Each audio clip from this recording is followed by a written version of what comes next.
CH4 Shivin का गुस्सा। Dark forest. Shivin अभी भी उसी जंगल में खड़ा हुआ था जो शिवी के चेहरे को याद करके बेचैन हो रहा था। वो वहां से जाने के लिए जैसे ही मुड़ा, एक चमकती हुई चीज पर उसकी नजर चली गई जिसे देखकर वो वहीं पर रुक गया।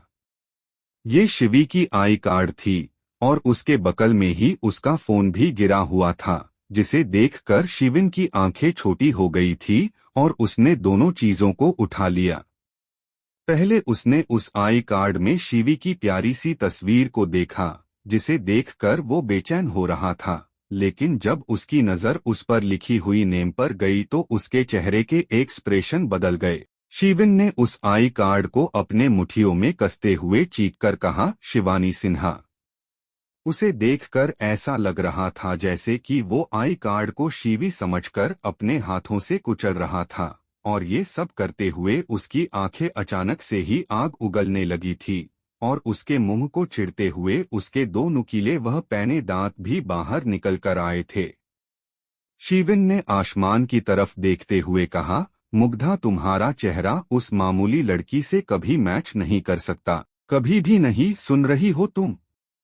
इसके साथ ही शिविन के आगे के शब्द थोड़े और भी कठोर हो गए और उसने अपने एक एक शब्दों पर खास जोर देते हुए कहा, how dare you Shivani Sinha. तुम उसकी तरह कैसे दिख सकती हो? कोई बात नहीं, लेकिन अब तुम्हें इसकी कड़ी सजा तो मिलकर ही रहेगी। शिविन की खतरनाक चीख उस पूरी जंगल में गूंजने लगी, जिससे अब सब छोटे जानवर वह कीड़े मकोड़े भी डरकर अपने अपने घरों में छुपने के लिए इधर से उधर भाग रहे थे। वही शिवी को नैना बड़ी मुश्किल से सुला रही थी, लेकिन शिवी ने अचानक से अपनी आंखों को खोलते हुए नैना के हाथों को कस के पकड़ लिए। शिवी ने घबराते हुए कहा, क्या क्या तुमने भी अभी अभी मेरा नाम सुना? देखो कोई कितने जोर से मेरा नाम लेकर चीख रहा है, नैनू। नैना ने पहले उसके हाथों को सहलाया, फिर उसके सिर पर प्यार से अपना हाथ फेरते हुए कहा, कोई नहीं चीख रहा है बेबी, सब ठीक है। चलो तुम आंखें बंद करो और डरो मत, मैं हूँ यहाँ तुम्हारे पास। शिवी ने कुछ भी नहीं कहा, वो बस दुबक कर लेटी हुई थी। नैना ने देखा शिवी की आंखें बंद थी। उसे इस तरह से देख कर नैना के चेहरे पर भी उदासी ने जन्म ले लिया था। उसने एक लंबी सांस ले ली। वही जंगल में शिविन के चेहरे पर शिवी के डर को सूंघकर एक बार फिर से खतरनाक एक्सप्रेशन आ गए थे। शिविन ने कहा, अब से पल पल तुम्हें इसी तरह सिर्फ और सिर्फ मेरा ही खौफ ही रहेगा, मिस शिवानी सिन्हा। डरो और डरो।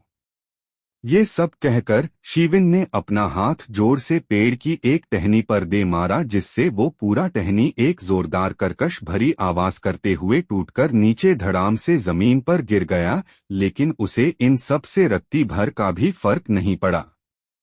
वही कैंप साइड में शिवी की कंडीशन और भी खराब होती जा रही थी। वो कभी भी उठकर बैठ जाती और कुछ भी बड़बड़ाने लगती थी, जिससे बाकी सब बहुत टेंस थे। लेकिन मौसम अब बिल्कुल ठीक हो चुका था, मानो ये तो खराब ही आतंक या फिर खूनी प्यास बुझाने के लिए हुआ था। ये रात सच में हद से ज्यादा डरावना लग रहा था, जिससे अब ये ट्रैकिंग स्पॉट भी कोई मामूली नहीं बल्कि एक हॉन्टेड ट्रैकिंग की जगह लगने लगी थी। और शिवी इन सब चीजों से सबसे ज्यादा इफेक्ट हुई थी। लेकिन अब यहाँ पर बाकी सब की भी हालत टाइट हो चुकी थी। अब सभी को इंतजार था तो बस सुबह होने का, ताकि वो सब यहाँ से सही सलामत अपने अपने घर जाकर चैन की नींद सो सके।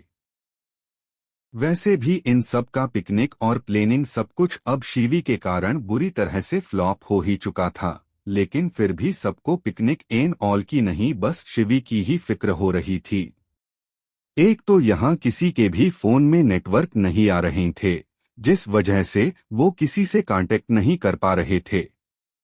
शिवी अभी भी सोई नहीं थी। उसने बस नैना के कहने पर अपनी आंखों को बंद करे थे और नैना उसे एकदम समझदार बच्ची बनकर अभी भी हिम्मत दे रही थी और साथ ही न डरने का बोल रही थी।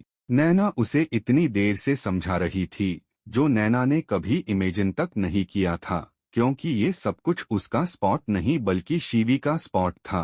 लेकिन नैना को बहुत ज्यादा बुरा लग रहा था क्योंकि शिवी उसके जिद की वजह से ही तो उनके साथ यहाँ आई थी। बाकी सब इन सब चीजों से डर जरूर गए थे, लेकिन वो अभी भी शिवी के कहे गए बातों को सच नहीं मान रहे थे। उन्हें अभी भी यही लग रहा था शायद शिवी ने कोई जंगली जानवर देख लिया होगा, जिसे देखकर शिवी उस जानवर को ही कोई वैम्पायर समझ रही है। नैना ने बड़ी मुश्किल से शिवी को थोड़ा खाना खिलाया और फिर उसे सुला दिया। सब बाहर फायरवुड का मजा ले रहे थे, या फिर यूं कहो वो सब आग के आसपास ही रहना चाहते थे, क्योंकि सबने ये सुना था कि आग से सभी बुरी शक्तियां डरती हैं और दूर भागती हैं। नैना भी टैंट से बाहर आ गई और आते ही उसने कबीर पर लगभग बरसते हुए कहा, तुमने सब चेक क्यों नहीं किया कबीर, इस जंगल में जंगली जानवर भी हैं। रिहान ने चिढ़कर कहा, तो फिर जंगल में क्या होंगे डफर, अगर जंगली जानवर नहीं होंगे तो। कबीर ने कहा, तुम दोनों चुप करो, फिर से शुरू मत हो जाना। फिर कबीर ने नैना से पूछा, क्या वो सो चुकी है? नैना ने कहा, हम सो गई है कबीर, अगर आज उसे कुछ हो जाता तो। रिहान ने फटाक से कहा, लेकिन हुआ तो नहीं ना, ओह गॉड कितनी नेगेटिव हो चुकी है तू डफर। नैना ने गुस्से से कहा, रिहान क्या तू ये चाहता है मैं तुझे इस आग में धकेल दूं? रिहान ने कहा, क्यों, क्या उससे तुम्हें शांति मिल जाएगी क्या? नैना ने कहा, हाँ बहुत शांति मिलेगी मुझे। रिहान ने छेड़ते हुए कहा, अच्छा तो फिर धकेल दे, तेरे लिए तो ये जान भी हाजिर है चूहिया। नैना ने अपना बाजू फोल्ड करते हुए कहा, अच्छा तो क्या सच में? कबीर ने अपने गुस्से को कंट्रोल करते हुए कहा, देखो तुम दोनों अब मुझे गुस्सा दिला रहे हो, उसे आराम करने दो। नैना ने जैसे ही कुछ कहने के लिए फिर से अपना मुंह खोला तो कबीर ने कहा, अभी मेरी बात पूरी नहीं हुई है। नैना चुप हो गई, वही रिहान अपने होंठ दबाकर हंसने लगा और उसे यूं हंसता हुआ देखकर नैना ने उसे अपनी खा जाने वाली नजरों से घूर कर देखा, जिससे रिहान का मुंह बंध गया। वही कबीर ने आगे कहा, मैं जानता हूँ ये सब मेरी गलती है, लेकिन तुम सब अब मुझे प्लीज माफ कर दो। सुबह उसका फोन भी पुलिस वाले ढूंढ लेंगे, जिससे बाकी सब खुद ही क्लियर हो जाएगा। अब उसे सोने दो और सबके सब चुपचाप जगे रहो पूरी रात, फिर क्या पता अगला किसका नंबर कब हो। कबीर के आखिरी अल्फाज सुनकर नैना सबके बीच में घुस गई और चुपचाप बैठ गई। इतना सब हो चुका था, लेकिन मेघा अभी भी बिना एक भी एक्सप्रेशन के सबसे कोने में एकदम शांत बैठी हुई थी, मानो वो इस दुनिया में होकर भी कहीं और ही थी। रिहान ने जब उसे इस तरह से गुमसुम देखा तो उसने कहा, मेघा तुम ठीक तो हो, अब तुम्हें क्या हुआ? मेघा ने घबराकर कहा, हाँ हाँ क्या, कुछ भी तो नहीं, कुछ भी नहीं हुआ है मुझे तो। रिहान ने कहा, तो फिर तुम इतना हकला क्यों रही हो? क्या ठंड लग रही है तुम्हें? मेघा ने कहा, नहीं मैं तो बिल्कुल ठीक हूँ। कबीर ने सख्त लहजे में कहा, तुम सब अब फिर से शुरू मत हो जाना, नहीं तो मैं भी नहीं जानता मैं तुम सबके साथ क्या करूंगा। नैना ने इनोसेंट चेहरा बनाते हुए कहा, कबीर देखा मैंने इस बार कुछ भी नहीं कहा। सबने एक लय में कहा, इतनी innocent, oh god you dumbo. Naina उन सबको एक एक करके घूरने लगी, क्योंकि ये उसके ही डायलॉग्स से, जिसे ये सब उस पर ही मिसयूज कर रहे थे। नैना ने कहा, यू ऑल चिटर्स। थोड़ी देर के लिए ही सही, लेकिन इस तरह से आपस में लड़ने झगड़ने से वो सभी वैम्पायर वाला टॉपिक भूल चुके थे। वही जंगल में शिविन अपना सिर एक दूसरे पेड़ पर टिकाए खड़े हुआ था, तभी उसके हाथों से उस फोन पर कोई बटन गलती से दब गया, जिससे वो क्लिप प्ले हो गई और उसे कुछ जानी पहचानी आहट वह आवाजें सुनाई देने लगी थी, जिसे सुनकर उसने फौरन उस वीडियो क्लिप को देख लिया, लेकिन उसे देखने के बाद मानो उसकी आंखें फटी की फटी रह गई थी। उसने उसी वक्त उस वीडियो की क्लिप को डिलीट कर दिया और फोन को भी जोर से सामने एक पत्थर पर पटक दिया, जिससे उस फोन के चिथड़े पुर्जे कूच उड़कर तबाह हो चुके थे। शिविन ने एक बार फिर से जोर से शिवी की आईडी कार्ड को अपने हाथों में भींच लिया, मानो वो शिवी को तड़पा तड़पा कर खत्म कर रहा हो, जिससे उसके हाथ भी जख्मी हो रहे थे, लेकिन उसके तो सीने में एक अलग ही ज्वाला फटने लगी थी। उसने एक बार फिर से गुस्से से दूसरी टहनी पर अपना जोरदार मुक्का जर दिया और फिर उसने चीखते हुए कहा, शिवानी सिन्हा, तुम मुग्धा की शक्ल डिजर्व नहीं करती। तुम्हें इस चेहरे के तुम्हारे पास होने पर भी अब पछतावा होगा। तुमने ये सब कुछ करके सच में बहुत बड़ी गलती कर दी है। Now you just wait and watch कि मैं तुम्हारे साथ अब आगे क्या करता हूँ। शिविन के दो पैने दांत फिर से उसकी हैवानियत का प्रदर्शन करने के लिए उसके मुंह को चिढ़ते हुए बाहर आ चुके थे, जिससे वो एक बार फिर से नरक का शैतान लग रहा था। शिविन को एक आवाज आई, प्रिंस तुम कहाँ हो, जल्दी रायचंद मेंशन आओ, हमें तुमसे बात करनी है। उस आवाज ने शिविन से टेलीपैथी किया था, जिसे सुनते ही शिविन एकदम रफ्तार के साथ वहां से हवा के साथ ही देखते उछल हो गया। उसकी स्पीड सचमुच अनबीटेबल थी। शिविन बस कुछ ही पल में रायचंद मैंशन के गेट के सामने पहुंचकर खड़ा हुआ था। वो अंदर जाने लगा, लेकिन अंदर की गर्माहट को महसूस करके वो वही डोर पर ही रुक गया और वो वहीं से वापस जाने के लिए मुड़ गया।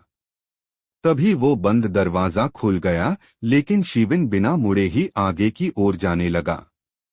पीछे से चांद ने शक्ति से कहा, प्रिंस रुक जाओ। शिविन रुक गया और उसने अपने डैड को मुड़कर देख लिया। चांद ने फिर से उसी अंदाज में कहा, तुम क्या हमसे बिना मिले ही जा रहे थे? शिविन ने नजर चुराते हुए कहा, ऐसी कोई बात नहीं है डैड। चांद ने गुस्से से कहा, तो फिर तुम्हारी नजरें इस तरह से झुकी हुई क्यों हैं प्रिंस? ओह, तो तुमने क्या सच में उस लड़की को जिंदा छोड़ दिया? तुम क्या नहीं जानते वो लड़की बाद में हमारे लिए कितनी बड़ी मुसीबत बन सकती है?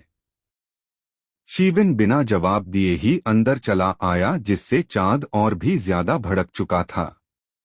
उनका ये पूरा घर सिर्फ डार्क थीम से डेकोरेट था, जहां बिजली का नामो निशान नहीं था, लेकिन हर कोने में एक एक कैंडल्स जरूर जले हुए थे, जिससे इस घर में हल्की सी रोशनी थी। चांद अंदर सोफे पर उसकी तरफ अपना पीठ करके बैठा हुआ था। चांद ने कहा, प्रिंस तुमने अभी तक भी मुझे ये नहीं बताया कि तुमने उस लड़की को किस खुशी में जिंदा छोड़ा हुआ है। शिविन ने कहा, डैड मुझे मोम ने अर्जेंट बुलाया तो मैं भागता हुआ यहाँ उनसे मिलने आ गया, और आप तब से किस लड़की की बात कर रहे हैं? मैं वाकई ही कुछ भी नहीं समझ पा रहा हूँ। चांद रफ्तार से अपनी जगह से उठकर सीधे उसके पास आ गया और उसका कॉलर पकड़ लिया। ये मूवमेंट काफी तेजी के साथ हुआ था, लेकिन शिविन के एक्सप्रेशन अब भी नॉर्मल ही थे। चांद ने उसको सूंघते हुए कहा, तो तुम अब झूठ भी कहने लगे हो हमसे? How daring you are. Shivin ने कहा, डैड मैंने अभी तक आपसे कुछ भी नहीं कहा है। चांद ने अपने दांतों को गुस्से से बाहर निकालकर फिर से उसे अंदर कर लिया था। चांद ने अपने गुस्से को कंट्रोल करते हुए कहा, तुम क्या वो सब बातें भूल चुके हो? क्या हुआ था जब उस लड़की पर तुम्हें ट्रस्ट हुआ था? भूलो मत प्रिंस, क्योंकि आज हम उस लड़की की एक बेवकूफी के कारण इन बेवकूफ इंसानों के बीच रह रहे हैं। क्या तुम फिर से हमारा सारा प्लान खराब करना चाहते हो? ये सब कहकर चांद उसका कॉलर ठीक करने लगा।